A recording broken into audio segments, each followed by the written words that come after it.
los registros de Lucas no pueden decirse que sucedía diariamente, sí se puede decir que era lo más común. ¿A qué me refiero? A milagros y a gente llegando a los pies de Cristo. Esa palabra cada día se repite varias veces en las Escrituras, que cada día el Señor añadía a la iglesia a los que habían de ser salvos, y cada día el Señor salvaba, cada día el Señor hacía esto. Entonces, aunque no nos dice que era de todos los días, lunes, martes, miércoles, por así decirlo,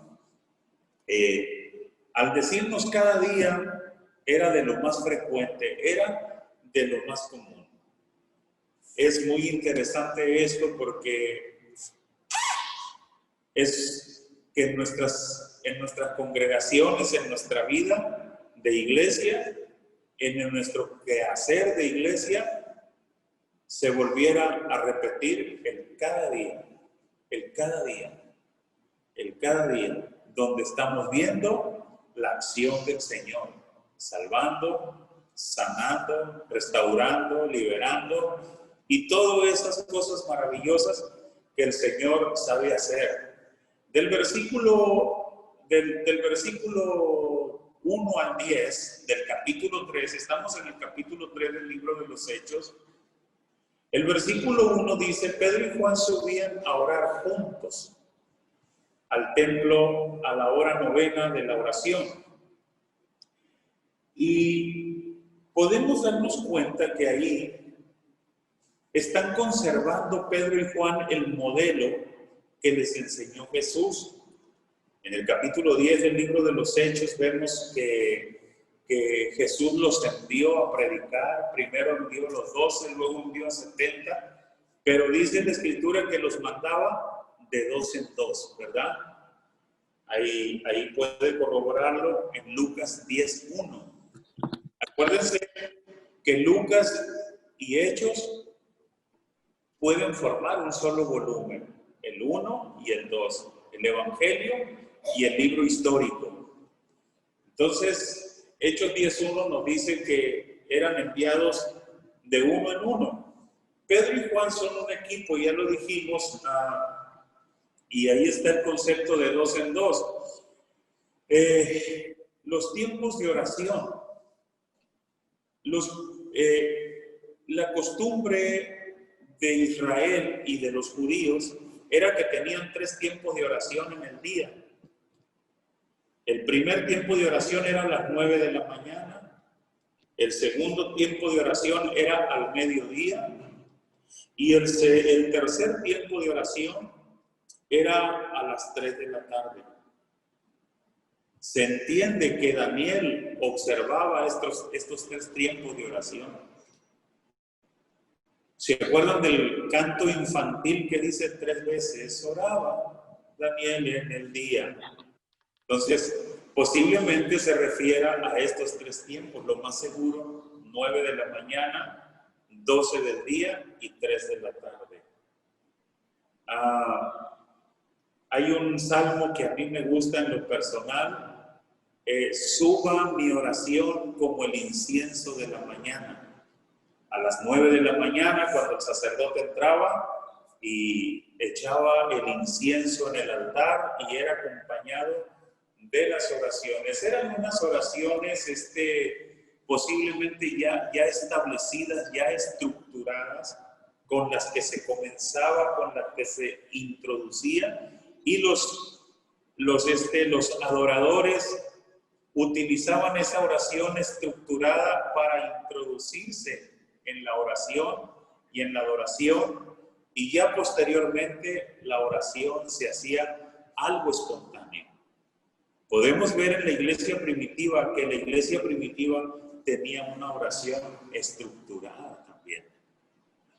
Eso lo vamos a ver un poquito más adelante.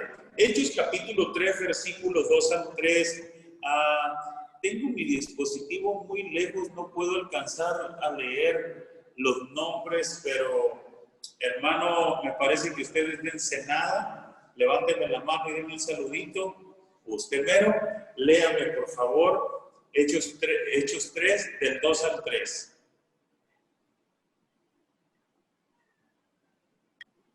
Y era traído un hombre cojo de nacimiento, a quien ponían cada día a la puerta del templo, que se llama de la Hermosa, para que pidiese limosna de los que estaban en el templo. Cuando vio a Pedro y a Juan que iban a entrar en el templo, les rogaba que le diesen limosna. Muy bien. Gracias, hermano. Ahí van los dos. Van los dos al templo y se encuentran con este cojo, pero este cojo es algo común ahí en el templo, porque todos los días lo llevaban y lo colocaban en la puerta que se llamaba la Hermosa. La ley de Moisés, ya ustedes lo habrán leído, la ley de Moisés pues ordenaba del cuidado de los enfermos de la comunidad, dándoles así un estado digno y protegido. Eso ordenaba la ley. Y aquí lo más posible es que se refiere a enfermos pobres, porque había enfermos ricos, ¿verdad?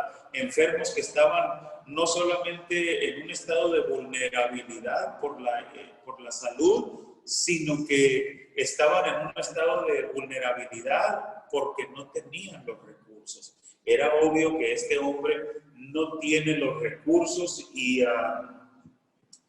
este paralítico de nacimiento ahí está. Y tiene ese encuentro con Pedro.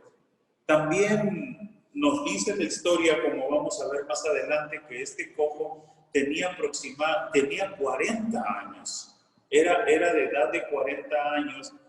Y en todos sus 40 años, muy posiblemente es solamente una especulación, porque entre todas esas especulaciones puede haber que en días especiales unos amigos o familiares lo hayan cargado para llevarlo a los lugares principales del templo donde se hacía la oración, donde el pueblo se congregaba a orar.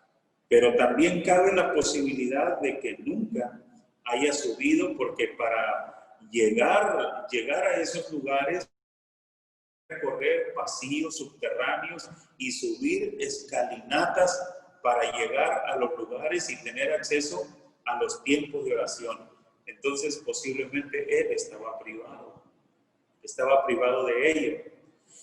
Me llama mucho la atención un detalle acerca de Dios en esto. Veo un detalle de Dios muy, muy hermoso, que si bien él no podía llegar al punto donde convergían todos en la oración, Dios sí llegó a él.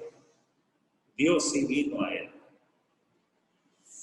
Dicho sea de paso, si ustedes se acuerdan de la historia de la mujer astuta de Tecoa que contrató Joab, el capitán del ejército de David, para hacer volver a Absalón, le dijo aquella mujer a David unas palabras muy inteligentes. Le dijo, Dios provee medios para no alejar de sí al desterrado. Este hombre paralítico de alguna manera estaba desterrado por causa de su deformidad en las piernas, pero Dios proveyó medios esa mañana. Envió a sus siervos. Pedro, moviéndose bajo la unción del Espíritu Santo, hace contacto con él de una manera muy bonita.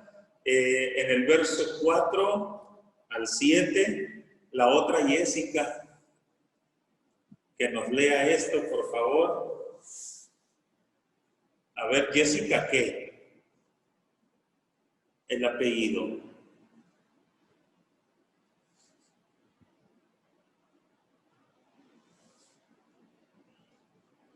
Sí, Aquí debería tener. Sí, hola, mi nombre es Jessica de la O. Jessica de la O. Que leía 3 A ver, no se escucha bien. Era, ¿qué era la cita, pastor? Necesito que me lea Hechos capítulo 3 del versículo 4 al 7. No, Está bien ancha esta mesa, no puedo alcanzarme. ok. ¿Sí me escuchan? ¿Sí?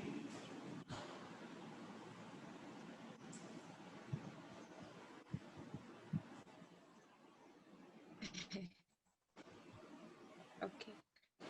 Entonces, Pedro junto con Juan, fijando su vista en él,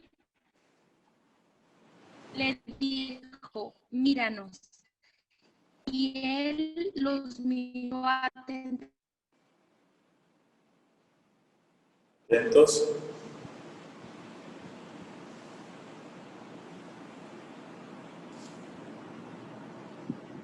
parece que tiene problemas con el audio, ¿verdad? Bueno, vamos a avanzar. Hermana Jessica de la O, no se preocupe. Hay problemas ahí con el audio. Dice Pedro y Juan, fijando en él los ojos, le dijo, míranos. Entonces él estuvo atento, esperando recibir de ellos algo. Mas Pedro dijo, no tengo plata ni oro, pero lo que tengo te doy. En el nombre de Jesucristo de Nazaret, levántate y anda. Tomándole por la mano derecha, le levantó y al momento se le afirmaron los pies y tobillos. La lección principal de esta acción que sacamos aquí es que muchas veces nosotros no hacemos la obra del Señor porque ponemos nuestra mirada en la falta de recursos. Ponemos nuestra mirada en la falta de recursos y al mirar que no tenemos recursos, no accionamos. Y qué hermoso, qué valioso es la llenura del Espíritu Santo, estar llenos del Espíritu Santo. Ese recurso está disponible diariamente para nosotros. Algo en lo que se preocupa el autor del libro de los Hechos, del libro, el explosivo libro de los Hechos, es que nosotros hagamos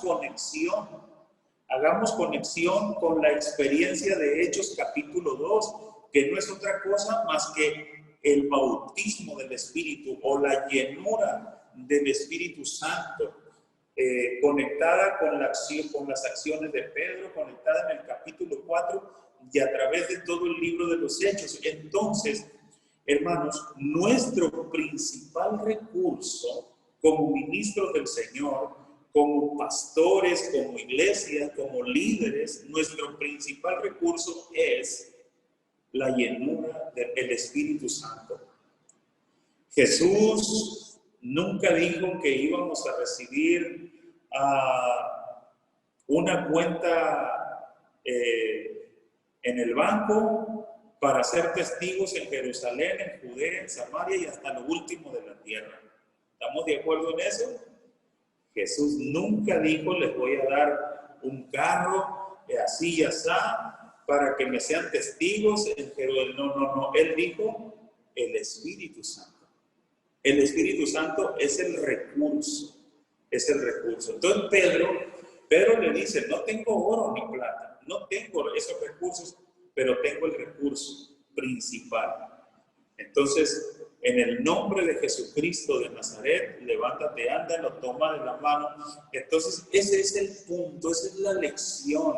Esa es la lección. Ahora sí, que cuando nos falta el Espíritu Santo, aunque tengamos todos los recursos, no la hacemos. Este cojo,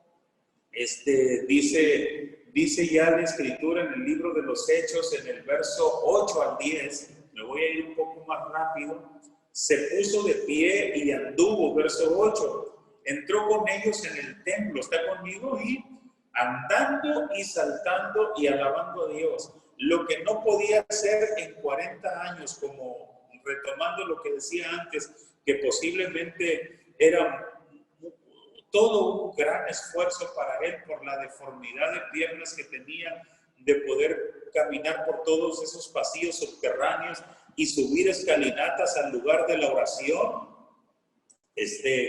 Ahora está haciendo algo que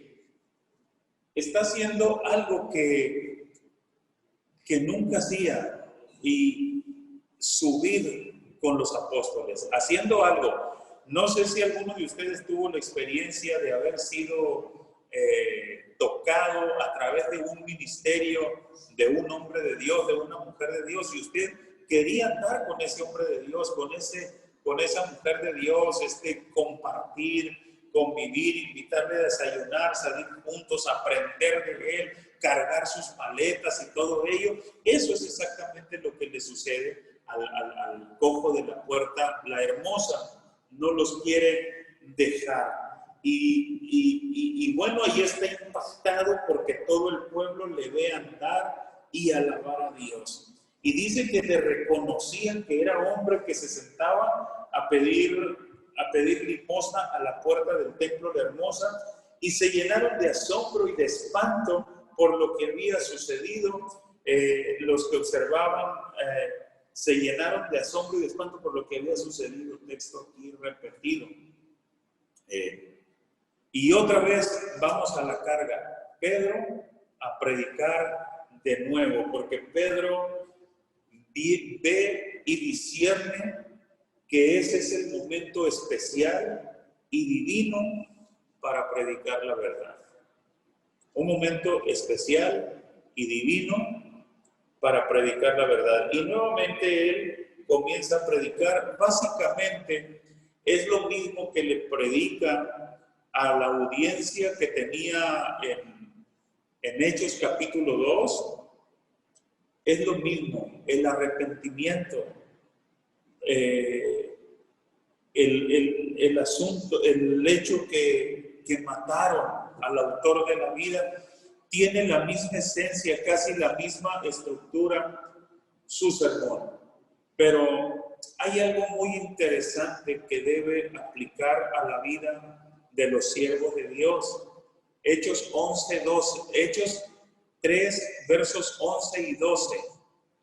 Dice: teniendo asidos a Pedro y a Juan, el cojo que había sido sanado, todo el pueblo atónito concurrió a ellos al pórtico que se llama de Salomón.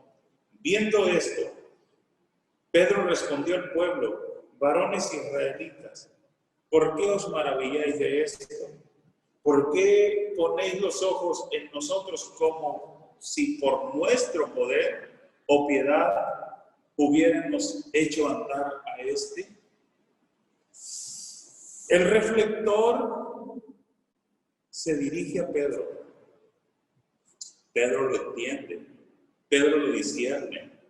Es como cuando fue sanado aquel hombre allá en Iconio y querían matar todo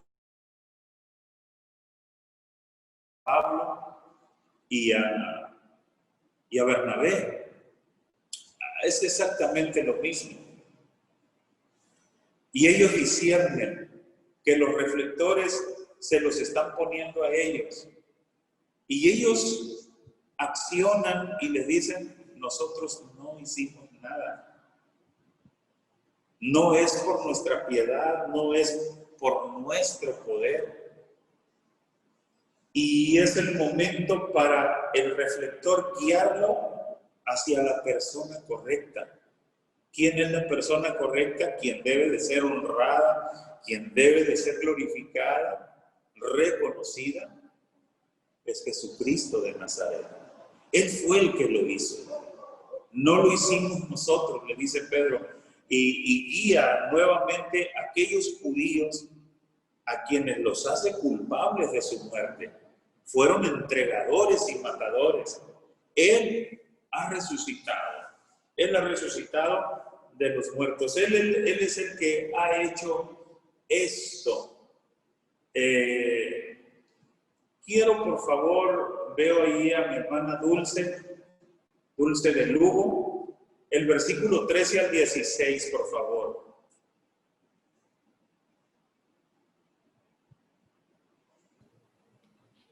Buenos días. Buenos días. 13 al 16. El Dios de Abraham, de Isaac y de Jacob, el Dios de nuestros padres, ha glorificado a su Hijo Jesús, a quien vosotros entregasteis y negasteis delante de Pilato cuando éste había resuelto ponerle en libertad. 14 al 16. Perdón. Mas vosotros negasteis al santo y al justo y pedisteis que os diese un homicida y mataste al autor de la vida, a quien Dios ha resucitado de los muertos, de lo cual nosotros somos testigos. Y por la fe en su nombre, a este que vosotros veis y conocéis, le ha confirmado su nombre, y la fe que es por él ha dado a este esta completa sanidad en presencia de todos vosotros. Muy bien, hermana. Es interesante ver a Pedro en el verso 14, los títulos que le da a Jesús, al santo.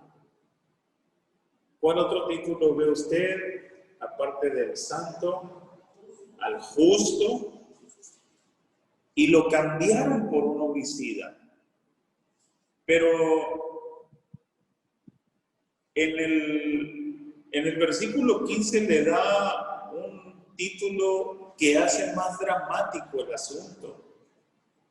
Que le dice, matasteis al autor de la vida. Matasteis al autor de la vida. Ustedes no son unos homicidas, le está diciendo, al decirles que mataron al autor de la vida. Pedro les está diciendo, ustedes no son unos homicidas, ustedes son unos magnicidas.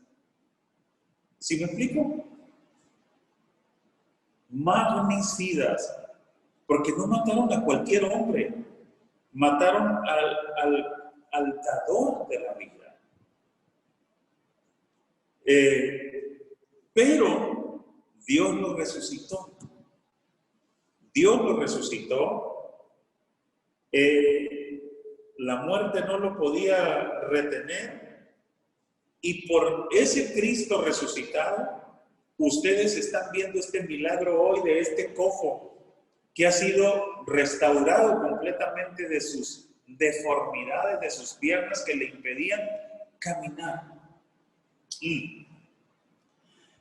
Miren, hermanos, aquí tengo una notita yo,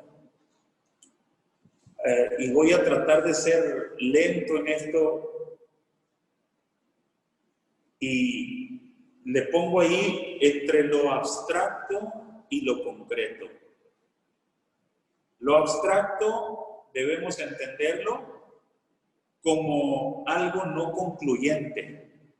Respuestas, pero nunca concluyentes, son muy abstractas. Y lo concreto ahí es, pues la palabra lo dice, ¿no? Son cosas concretas, cosas que ahí están. No hay discusión, no hay nada que discutir, porque ahí lo tenemos delante de nuestros ojos. Lo subjetivo es lo que está dentro de nosotros y quisiéramos sacarlo, como por ejemplo, le preguntamos a un joven, ¿qué se siente estar enamorado? ¿Te podrá dar una respuesta bien concreta? No, ¿verdad? Porque es muy subjetivo. Y lo objetivo es cuando bien clarito, y como decía mi madre, más claro ni el agua. Hasta aquí me explico, ¿verdad? Bueno, al tener una experiencia redentora con Dios, nosotros navegamos mucho entre esas fronteras de lo subjetivo y lo objetivo, porque quisiéramos darle forma, quisiéramos darle un sistema lo más claro posible para hacer bien objetivo nuestro testimonio delante de la gente y que la gente no lo pueda entender. Cuando hablamos de la resurrección de Jesús, pues hablamos muchas cosas abstractas porque no podemos decirle, mira, aquí está toda la evidencia. No. Josh McDowell, con todo su esfuerzo y todo, lucha y la gente todavía no entiende. El punto a donde quiero llegar es cuando Dios interviene, como intervino esa mañana con Pedro y Juan, cuando Dios entra en acción.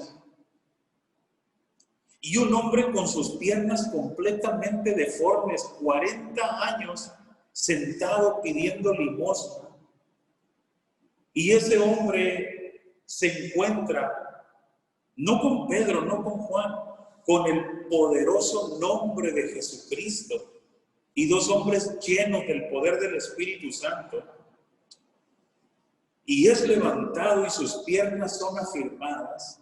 Esto es movido de lo abstracto a lo concreto, de lo subjetivo a lo objetivo. Ahí está. No hay discusión en eso. Cristo resucitó. ¿Y cómo sabes que resucitó? Miren a ese hombre. Miren a ese hombre. No fui yo, fue el Cristo resucitado. Miren sus pies, vean sus pies, toda una multitud asombrada, diciendo, ¿qué es esto? Entonces Pedro les dice, ustedes lo mataron. La idea, más que estar dale,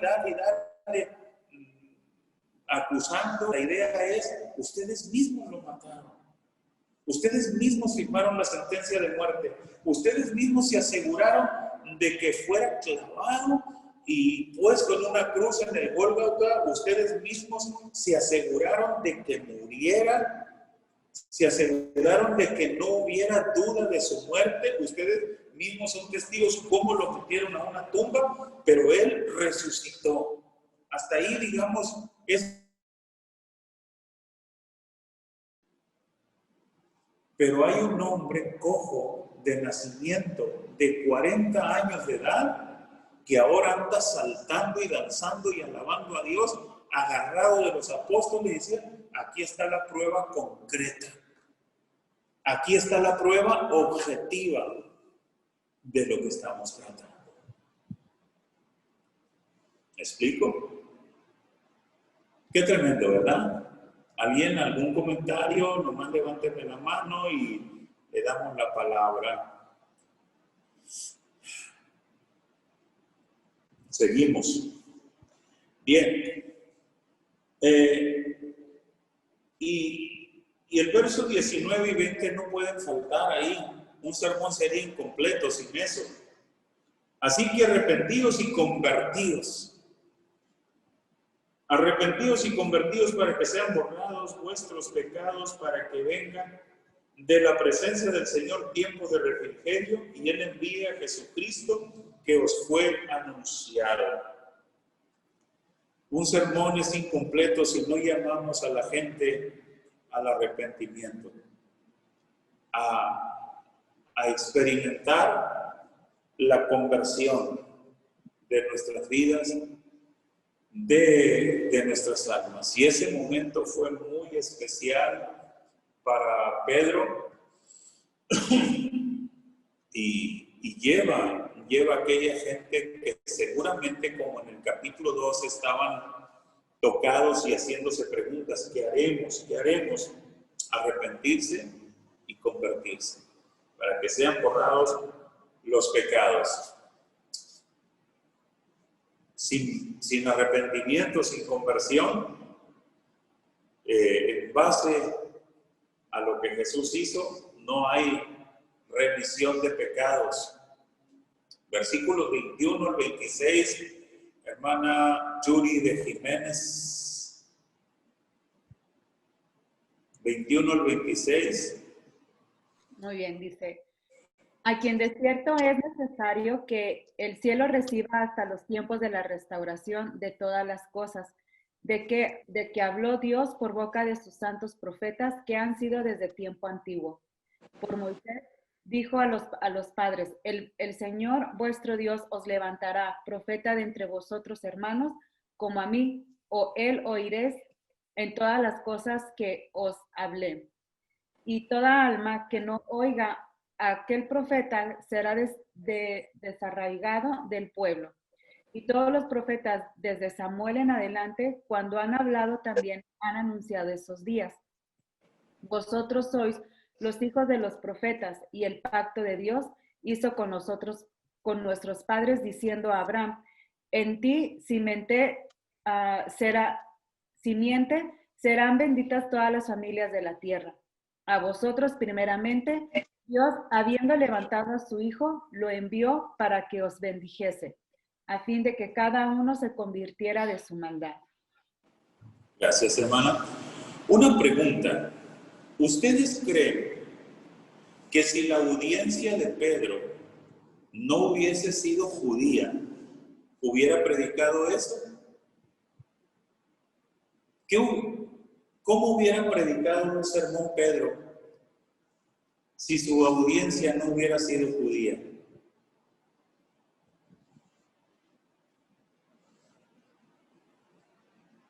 Primero, una audiencia no judía no conocía las Escrituras, no tenía conocimiento de las Escrituras. Entonces, Pedro tendría que haber recurrido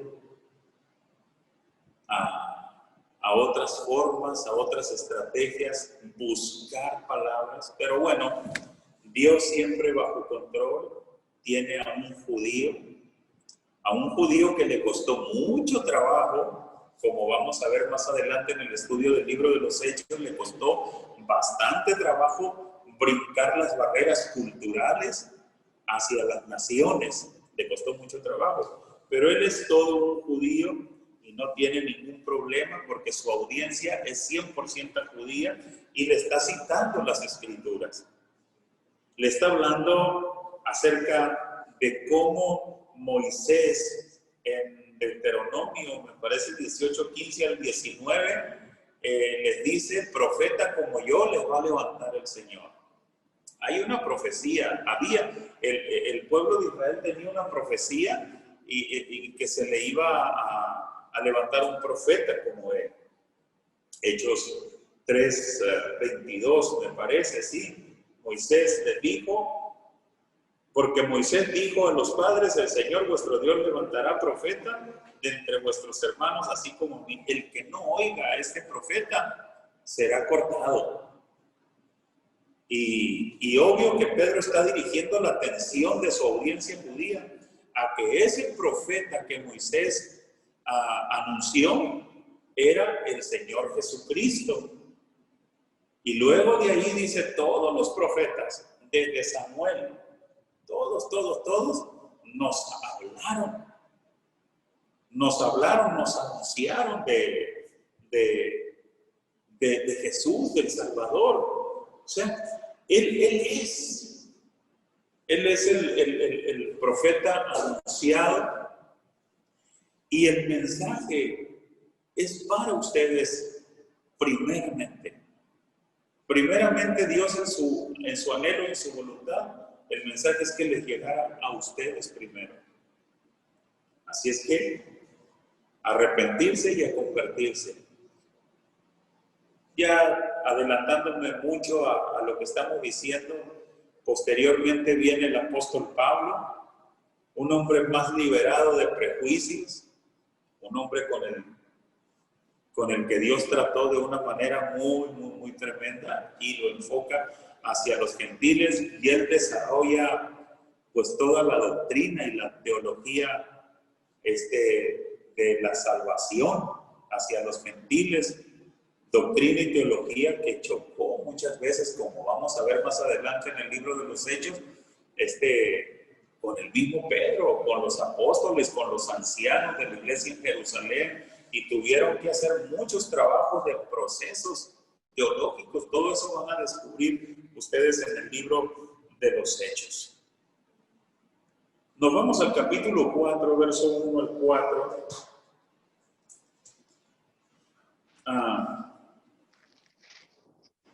Y dice, hablando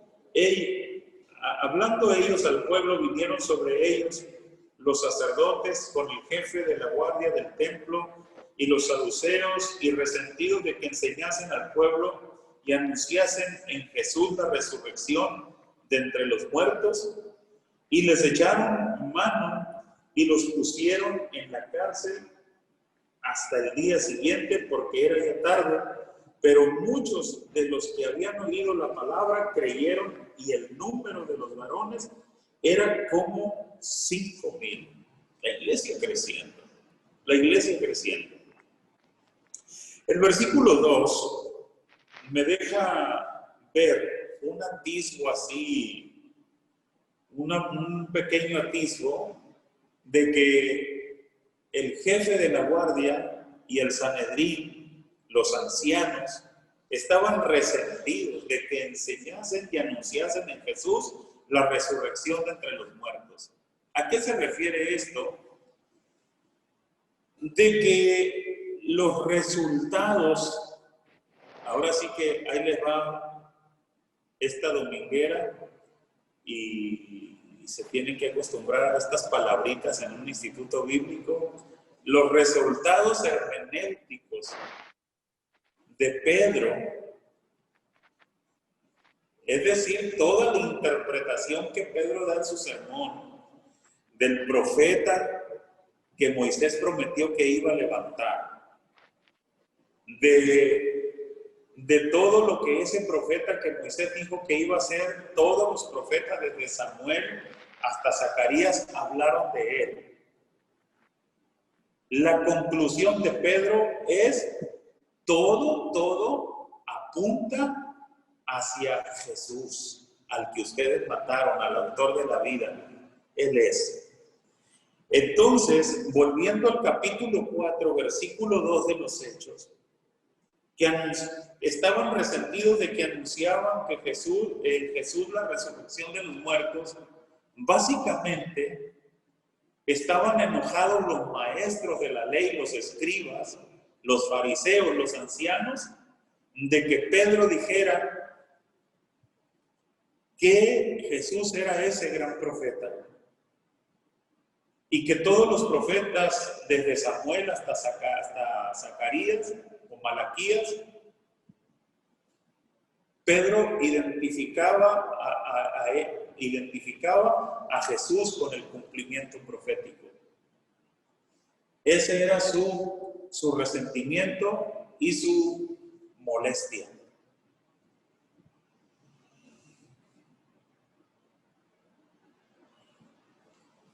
Aquí debemos hacer dos observaciones prácticas. Primero, en este mundo el trabajo del evangelio siempre tendrá oposición. ¿Ustedes han tenido oposición? ¿Quién ha tenido oposición?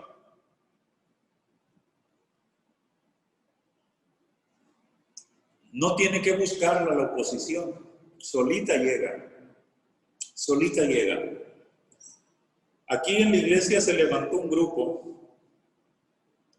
maravilloso, varón, compuesto principalmente de varones, me encanta, con la visión de levantar la segunda iglesia de Guatabampo. Ya consiguieron un solar prestado.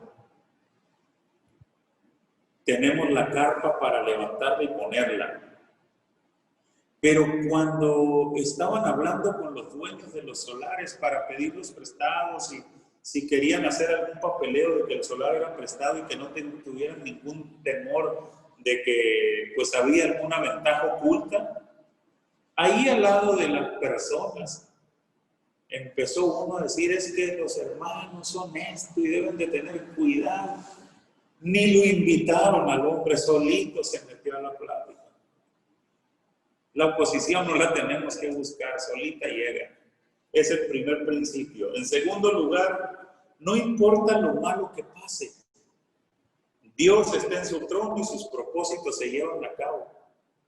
El solar ahí está. Este viernes lo limpia, va una retro a limpiar, un camión de carga a recoger escombros y todo. Y la gente encantada ahí a levantar la carpa y a ponerse a trabajar. Así es, así son las cosas. Tómese, si quiere tomarse un cafecito, si quiere algo, tómese 10 minutos.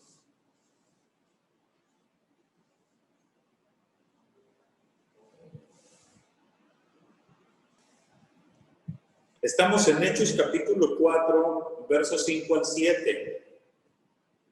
Aconteció al día siguiente que se reunieron en Jerusalén los gobernantes, los ancianos y los escribas y el sumo sacerdote Anás y Caifás y Juan y Alejandro y todos los que eran de la familia de los sumos sacerdotes, y poniéndoles en medio les preguntaron: ¿con qué potestad o en qué nombre habéis hecho vosotros esto?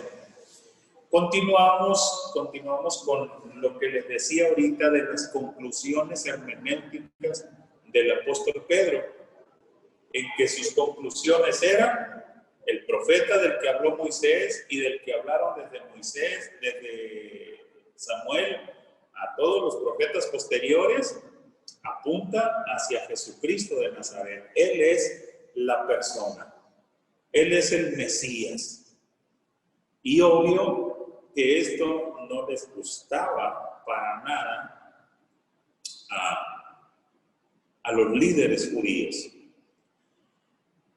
Muchas ocasiones decían: ¿con qué autoridad haces estas cosas? Le decían a Jesús, o de dónde tiene autoridad Él para hablar estas palabras.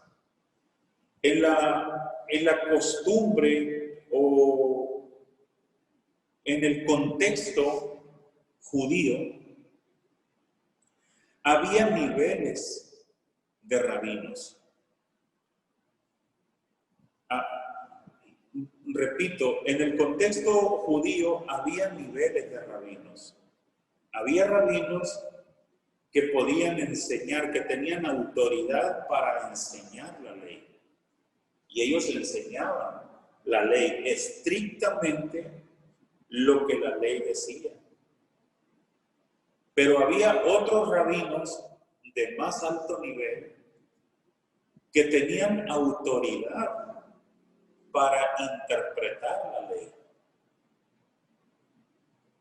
Ellos tenían autoridad. Los que no tenían autoridad, ellos no podían decir o dar una interpretación de la ley. Y Jesús iba mucho más allá. Como rabino, considerado como rabino, él decía: oísteis que fue dicho, pero yo digo. Demostrando una autoridad muy superior, era algo que comprendían los judíos. Una autoridad muy superior a los rabinos, a los escribas, a los mismos fariseos. Una autoridad tremenda que él tenía sobre la palabra. Oíste que fue dicho, pero yo os digo. ¿Sí me explico? Y aquí, al parecer, es la misma naturaleza de Hechos 4, del 5 al 7, que se reunieron en Jerusalén gobernantes, ancianos, escribas, el sumo sacerdote, los distintos niveles de autoridad, de gobierno religioso. Y la pregunta es: ¿con qué potestad? ¿Con qué autoridad? ¿Quién les dio la autoridad? ¿Quién les firmó el diploma a ustedes? ¿Quién les firmó el pergamino, el cuero de ternera? ¿Quién se lo selló? ¿De qué universidad viene? ¿Con qué autoridad? Jesús les dijo, yo también les voy a hacer una pregunta y si me la contestan, pues les voy a decir con qué autoridad hago estas cosas.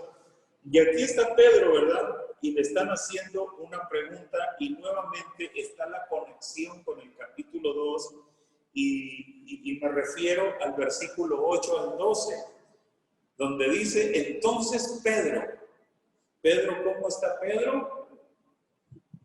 Lleno del Espíritu Santo, lleno del Espíritu Santo. Esto debe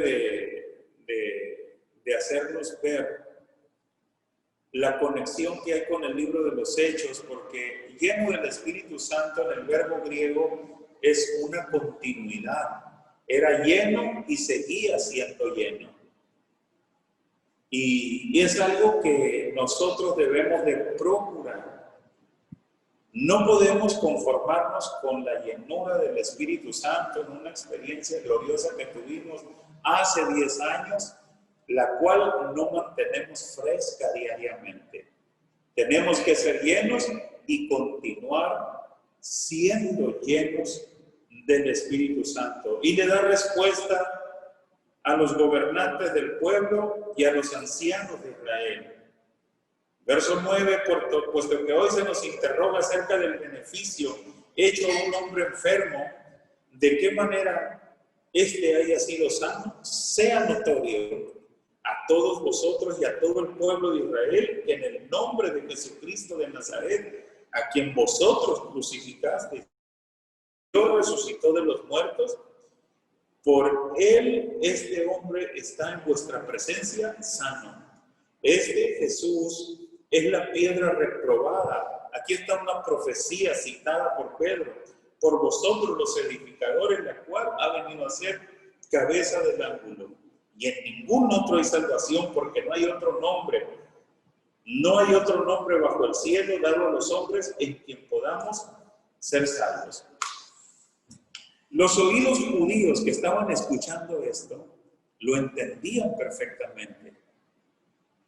Y otra vez insisto con las conclusiones hermenéuticas de Pedro. Jesús es el profeta anunciado por Moisés. Jesús es el Mesías anunciado por todos los profetas, comenzando desde Samuel hasta el último de los profetas. Todas las profecías apuntan hacia la persona de Jesucristo de Nazaret como el Mesías. Eso es lo que está diciendo, y añade Pedro en el verso 11, él, esta piedra reprobada por vosotros los edificadores. Cuentan una historia que cuando estaban edificando el templo, ya ven que llevaban las piedras ya labradas, no hubo ruido de cincel, de marro, dice la historia judía, la historia bíblica, perdón, que entre todas las piedras que llevaron para la construcción del templo, había una piedra muy rara que no tenía las formas que tenían las demás piedras del templo. Y los edificadores, cuando vieron esa piedra, la desecharon.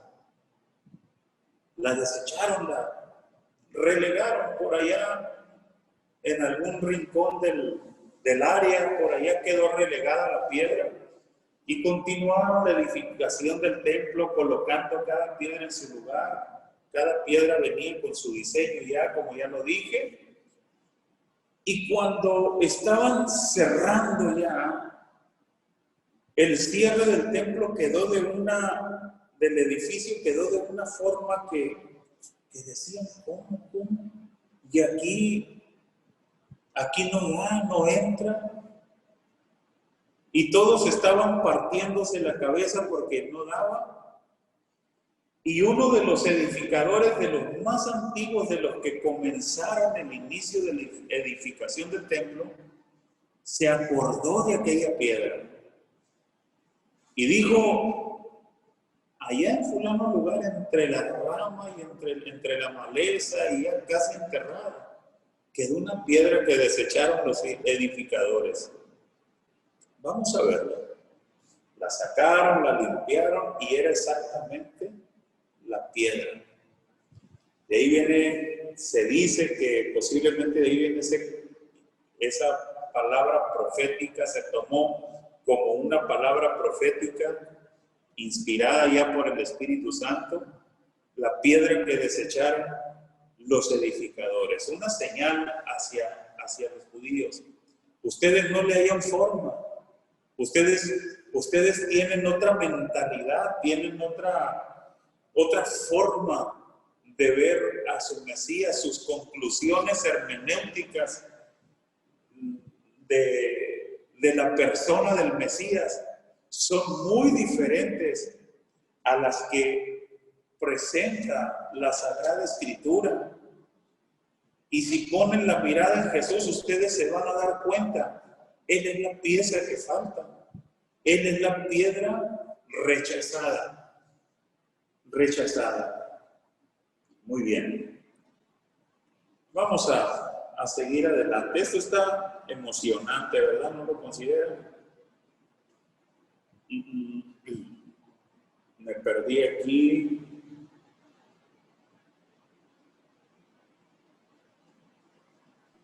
En el 12, profe. Sí, Él es el único que llena la forma. Por eso es que no hay salvación en otro. Puedes ver, utiliza otra piedra como tú quieras, pero ese es el único, no hay otro. En ningún otro hay salvación. Va a dar a lo mismo en el que podamos ser salvos. Es la piedra. Se entiende, ¿verdad?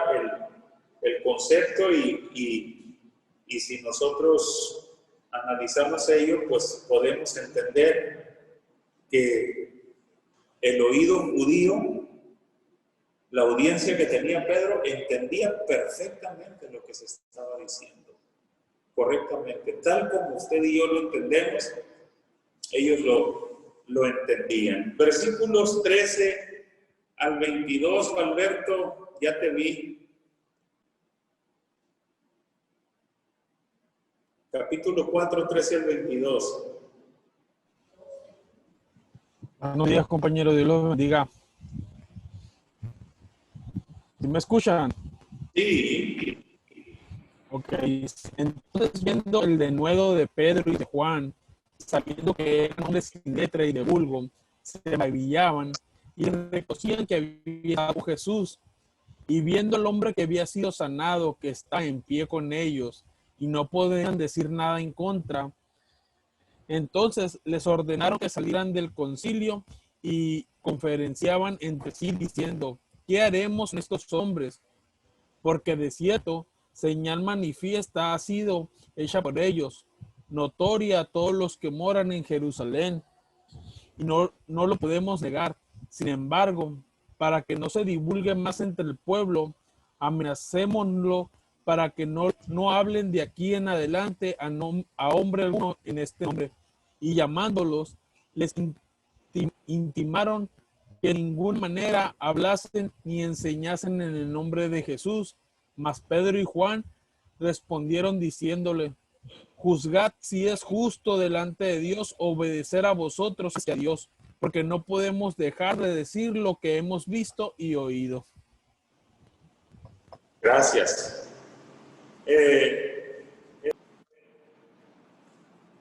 Es tremendo cuando estamos viendo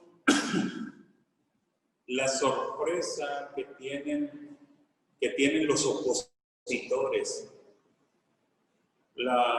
Están sorprendidos y dicen que se maravillaban porque les reconocían que habían estado con Jesús. El estilo de Jesús estaba en ellos. Eran unos clones de Jesús, y me vale la forma de expresarlo. Me recuerdo que allá en mis primeros años de de cristiano, primer año, segundo año de cristiano. Mi amigo Javier López, convertido también, hermano en Cristo.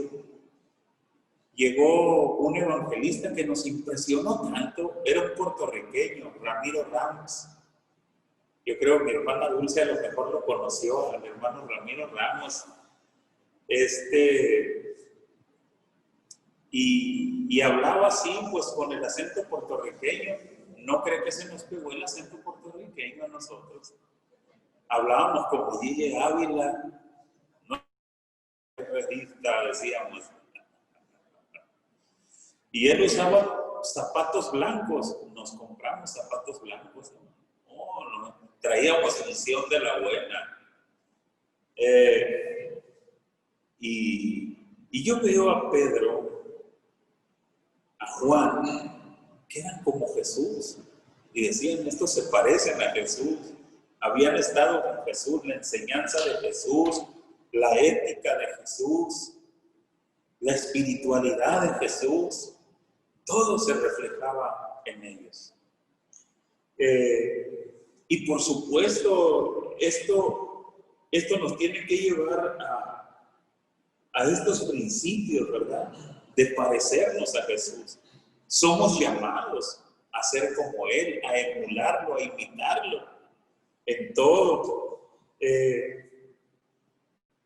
Aquí también encontramos dos principios para aquellos que ministran la palabra. Primero, no podemos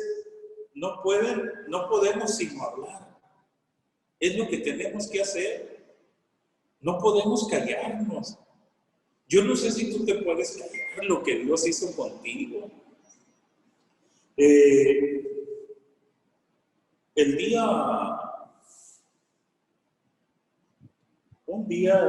día sábado, estuvo una atmósfera gloriosa, divina, en los 30 minutos más poderosos del día.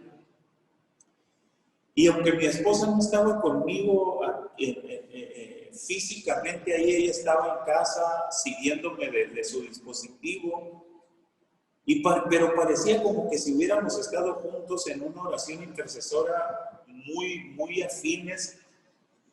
Pero la gloria de Dios estaba fluyendo de una manera muy, muy poderosa, tanto en su vida como en la mía, tanto que yo terminé, cerré mis dispositivos y me fui. Cuando yo llegué, yo todavía me encontré por allá orando, profundamente conmovida con el Señor. Y ese día fue muy especial, nosotros lo sentimos muy especial. Y cuando tenemos un momento como eso, yo no sé, pero yo ando con eso aquí en el cuello, yo quiero compartirlo, yo quiero platicarlo con otros. Y Pedro pues decía, no podemos dejar. Imagínate, habían visto al Cristo resucitado, habían experimentado la llegada del Espíritu Santo en Pentecostés y todo eso y toda la revelación de la palabra que estaba llegando a la vida de Pedro, de Juan, de los apóstoles, toda la revelación que estaban recibiendo de parte del Espíritu Santo, conciliando las escrituras del Antiguo Testamento con toda esa experiencia que estaban viviendo desde la resurrección y la ascensión y el descenso del Espíritu Santo. No nos podemos callar. Primer principio, la iglesia no debe callar. Y segundo, la iglesia fiel va a escuchar a Dios. Va a escuchar a Dios siempre, aún y cuando esté en un peligro por los impíos. Vamos a hacer lo que Dios quiere que hagamos. Las amenazas no pueden detenernos, no nos pueden callar. Tenemos que hacer lo que Dios ha hecho con nosotros. Versículos 23 al 31, ¿quién nos lee? Alguien que tenga buen audio y que nos pueda leer. Sagi, vamos a ver, está diciendo Sagi.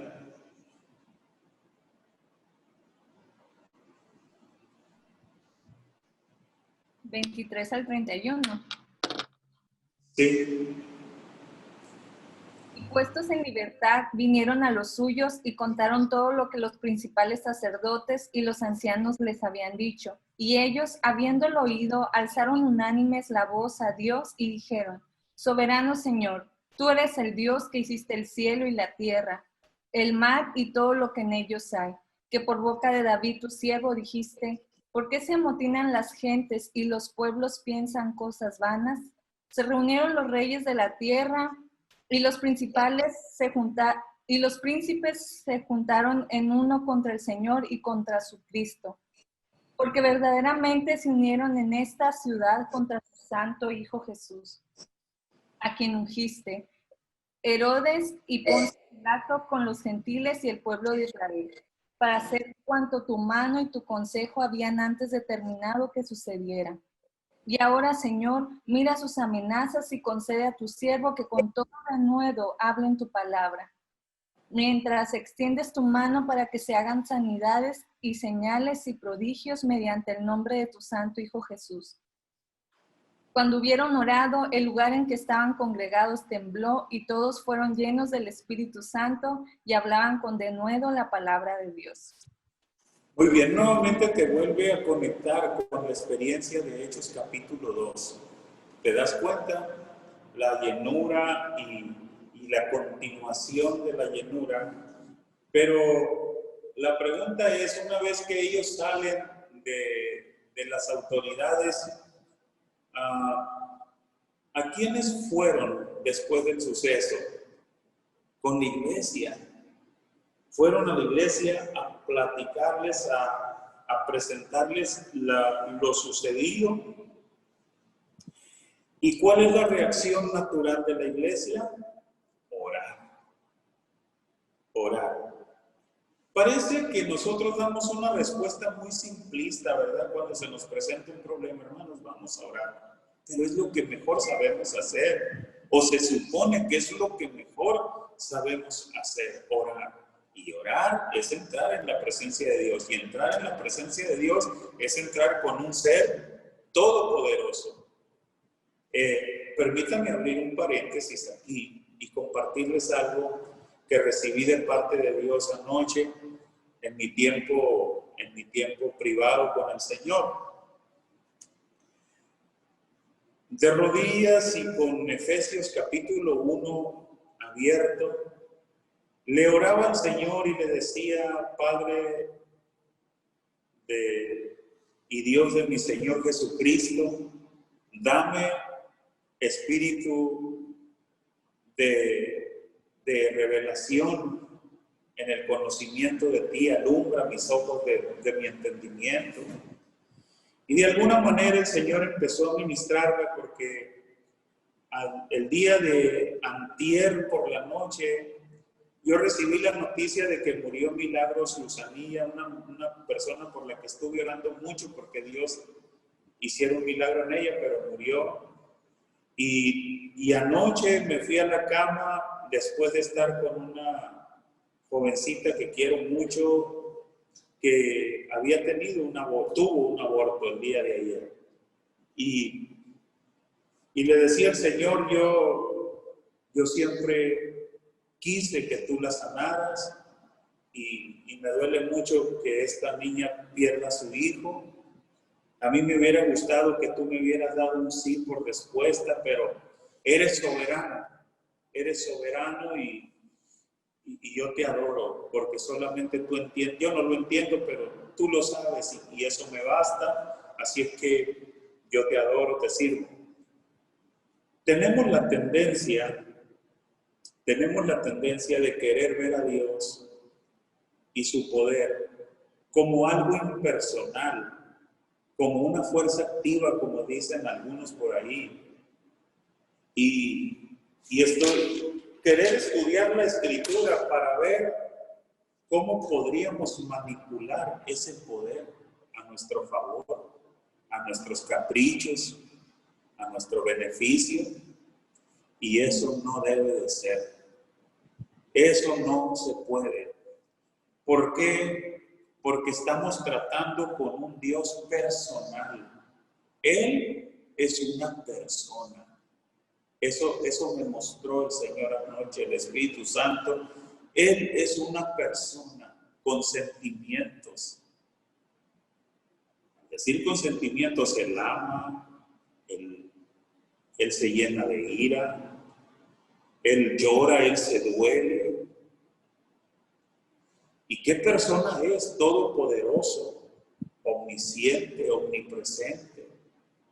Y mi mente no puede capturarlo a cabalidad. Entonces, es lo que tengo yo que hacer y usted tiene que hacer con Dios. Tratarlo como una persona que es.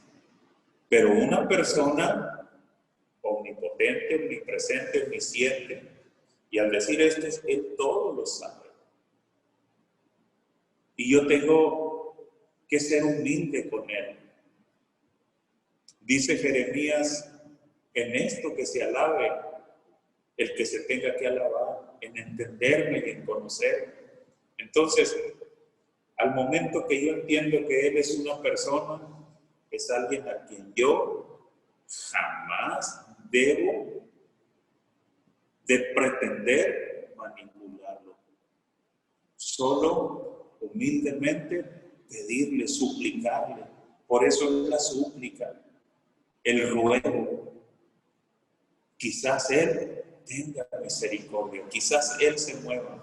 Y siempre, la mayoría de las veces, Él es misericordioso, aunque la gente se muera, aunque las personas aborten, Él es misericordioso. Él es sabio y siempre va a saber lo que hace. Y aquí tenemos pues a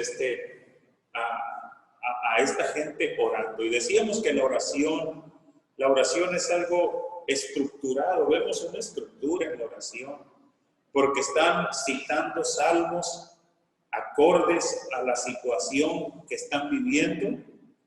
Y quizá posteriormente tienen un tiempo de oración espontánea cada quien, pero también miramos que hay un líder que está dirigiendo la oración.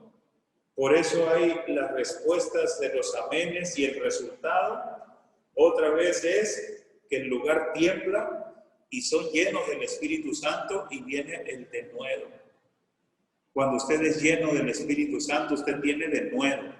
Usted tiene libertad para hablar la palabra. Usted no se detiene, usted habla. Vamos a avanzar un poquito más en este libro, porque ya nos queda poco.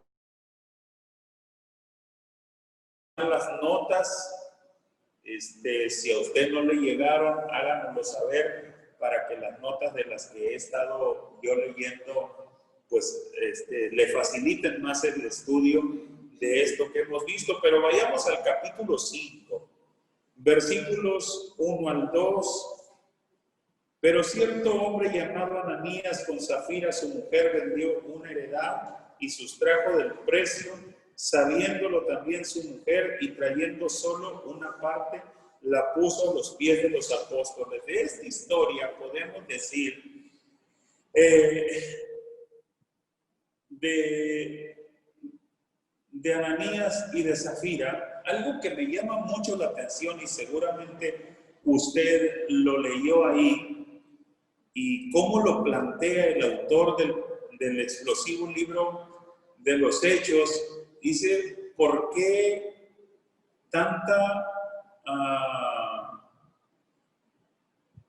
¿por qué esta ola de juicio de Dios? Dice, o diciendo lo mejor, ¿por qué esta ola de santidad de Dios? No sé si usted lo leyó en sus estudios personales del poderoso libro de los Hechos. Y me gusta esto porque más que una ola de juicio de Dios, es una ola de la manifestación de la santidad de Dios. Algo que usted y yo tenemos que tener muy presentes en nuestras vidas. Esto que dice el escritor del libro, estoy dando pasitos agigantados porque el tiempo se nos está reduciendo. se encuentra en el segmento de Hechos capítulo 5 del 5 al 11. El comentario que hace el escritor del poderoso libro de los Hechos. Y me pone a reflexionar en la falta de temor de Ananías y de Zafira. Nadie les estaba pidiendo ese dinero. El dinero, la propiedad era de ellos. El dinero era de ellos. Nadie los estaba obligando a dar la totalidad del precio de la heredad. Pero como es obvio que ellos querían fabricarse una identidad falsa, algo que no era, Y el asunto es que Pedro los confronta primero a Ananías y le dice, no le mentiste a los hombres, le has mentido a Dios. A Zafira le han mentido a Dios, le han mentido al Espíritu Santo. Eso no es correcto y entran los juicios de Dios. Muchas veces los juicios de Dios queremos ubicarlos solo en el Antiguo Testamento y vemos que están en el Nuevo Testamento también. Solo que a veces nosotros como pastores buscamos mucho el hablar con tacto, el hablar con cuidado, nos da miedo meter las manos en asuntos como esos y ver ciertas acciones que pasan en el pueblo de Dios y dejárselos a las circunstancias antes que decir, mira bien eso que está sucediendo, porque es mano de Dios. Es mano de Dios que hace un llamado al cuerpo de liderazgo, al cuerpo ejecutivo, a la iglesia en general, haciéndole un llamado a la santidad, haciéndole un llamado a la consagración. Eso es básicamente lo que miramos en el capítulo 5 y luego, una vez sucedido eso, pues vemos también la mano, cómo por la mano de los apóstoles se hacían milagros y maravillas. Y otra vez son los apóstoles llevados a la cárcel, pero de una manera milagrosa son sacados de la cárcel y otra vez queriéndolos detener, que no hablen. Y Pedro, una vez más, citando lo que ya en el capítulo 4 les dice, es que no podemos dejar de hablar lo que hemos oído y visto y no es correcto desobedecer a Dios para obedecer a los hombres. O una de dos, obedezco a los hombres o obedezco a Dios. Y yo he elegido obedecer a Dios. Es el mensaje claro, es la respuesta definitiva. Y es una respuesta que nosotros tenemos que dar llegado el momento, porque mi mamá tenía muchos dichos y decía, cada santito se le llega su fiestecita y bueno, usted tendrá oportunidad de elegir si obedece a Dios u obedece a los hombres también. Avanzamos hasta el capítulo 6 y aquí tenemos la situación, ¿verdad?, con la que voy a cerrar en esta vez de Hechos 6:1, básicamente en aquellos días como creciera el número de los discípulos hubo murmuración de los griegos contra los hebreos, de que las viudas de aquellas eran desatendidas en la distribución diaria. Sería mucha presunción decir que voy a desbaratar un paradigma o establecer un nuevo paradigma. No. Pero quiero que noten algo en el libro de los Hechos también. Y sí me gustaría que de esto se tomaran unas notitas de que tenemos que orar como la iglesia primitiva. para ver resultados. Pero yo he orado y he dirigido a la iglesia y he visto otros líderes que oran y dirigen a la iglesia en tiempos prolongados de oración por días, por meses, ayunos, cadenas de oración y de ayuno, sin resultados. ¿Por qué? ¿Por qué? Si oraron, ayunaron, no rompieron sus cadenas de oración, sus ayunos, sin resultados. Porque la oración por sí misma no tiene efectos. Tiene que estar respaldada por un estilo de vida. Y aquí el estilo de vida que te quiero hablar y del que habla el libro de los Hechos es la comunión. La comunión los unos con los otros. La comunión. Es muy importante la comunión. Usted rompe la comunión y rompe el flujo de la bendición. Mirad cuán bueno y cuán delicioso es habitar los hermanos juntos en armonía. Es como el buen óleo sobre la cabeza, el cual desciende sobre la barba de Aarón y baja hasta el borde de sus vestiduras, como el rocío de Hermón que desciende sobre los montes de Sión, porque ahí envía Jehová, ¿qué cosa? Bendición y vida eterna. Con la comunión, miren lo que hace la comunión. Por esas redes fluye bendición y vida eterna. Usted rompe la comunión y rompe el flujo.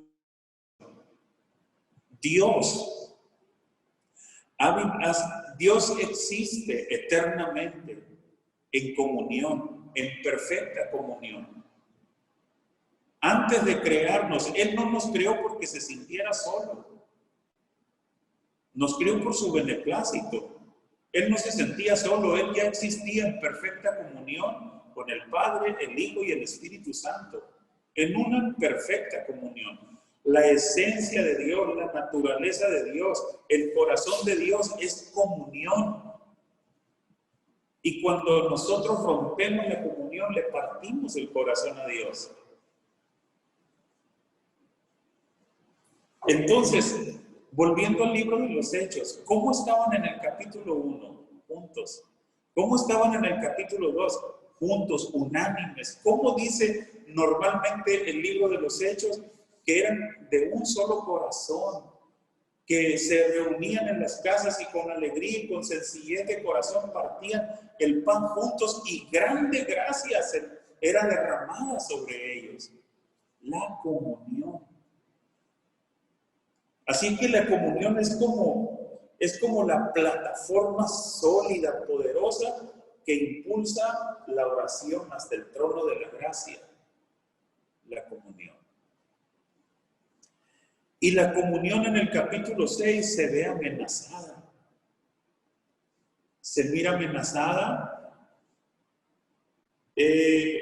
porque la iglesia se componía básicamente de judíos helenistas y judíos nacionalistas. Voy a llamarle así. Judíos de habla aramea y judíos de habla griega. Judíos culturalmente helenistas y judíos culturalmente hebreos. Entonces, dice que hubo murmuración entre ellos. Los que tienen mis notas ahí pueden ver, porque yo leí varias versiones. La Reina Valera dice murmuración, la nueva traducción, la nueva versión internacional, quejas, y hay una nueva traducción viviente que dice hubo problemas en la iglesia, pero no dice qué clase de problemas. Pero la fuente griega, el original griego, dice egénito gongusmos, Egéneto con gusmos quiere decir se produjo refunfuño o murmuración. Eso es lo que dice el original, que murmuraron, que refunfuñaron, que se quejaron. Ahora, yo quiero que usted en la semana se dé a la tarea de analizar la historia del pueblo de Israel cuando es trasladado de Egipto hacia la tierra prometida, un hecho de la historia de ese trayecto en que el pueblo de Israel murmuró, y platíqueme brevemente una sola historia, quiero, no todas las veces, elija una, y platique usted en ese trabajito las consecuencias que hubo por la murmuración. ¿Me expliqué? Bueno, y usted se va a dar cuenta cuál era el propósito de Satanás al levantar murmuración en la iglesia. Acabar con ese crecimiento y con ese mover poderoso del Espíritu Santo. Esa era toda la intención del diablo. Pero luego los 12 atacaron este asunto. Dijeron, nosotros no podemos dejar las mesas, no podemos dejar la palabra y la oración. La palabra y la oración es nuestra principal función. Así es que necesitamos personas que atiendan. Y saben que curiosamente, si usted lee los libros de los 7 elegidos para servir a las mesas, eran griegos, eran judíos griegos, para que se acabara todo problema, una guianza tremenda del Espíritu Santo. Los griegos fueron los que empezaron la murmuración. Bueno, se escogieron griegos para que trabajaran en eso y solucionaran los problemas y sus viudas no fueran desatendidas. Hermanos míos, ha sido un privilegio, un placer estar con ustedes. Espero verlos el próximo martes. Para cualquier cosa estamos ahí, el teléfono, el correo.